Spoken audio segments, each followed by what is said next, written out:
بسم اللہ الرحمن الرحیم۔ قرآن اور اس کی تعلیمات کو عام کرنے کے لیے رسول اللہ صلی اللہ علیہ وسلم نے ایسا آسان طریقہ جاری فرمایا تھا کہ غیر شعوری طور پر بچوں کی ابتدائی اخلاقی دینی تعلیم و تربیت بغیر کچھ پڑھائے لکھائے ہوتی چلی جاتی تھی۔ گویا ماں کی گود بچوں کا پرائمری ابتدائی مدرسہ تھا۔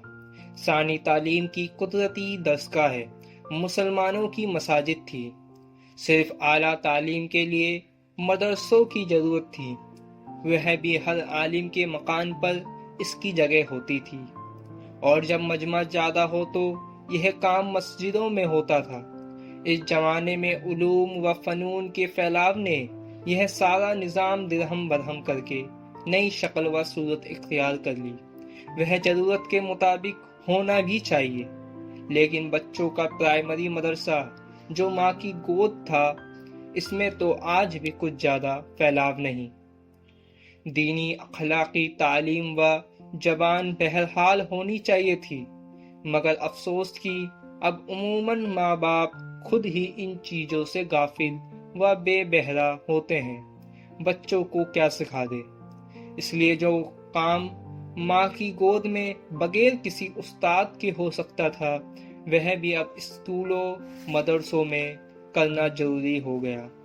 اس کے لیے بچوں کے ذہن کے مطابق بہت سے لوگوں نے کتابیں لکھی۔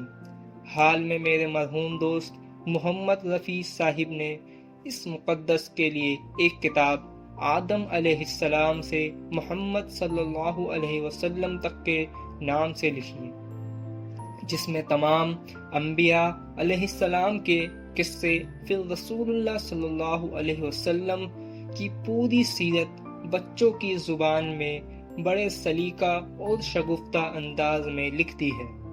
میں نے اس کتاب کو ضابطہ دیکھا، بہت ہی مفید پایا۔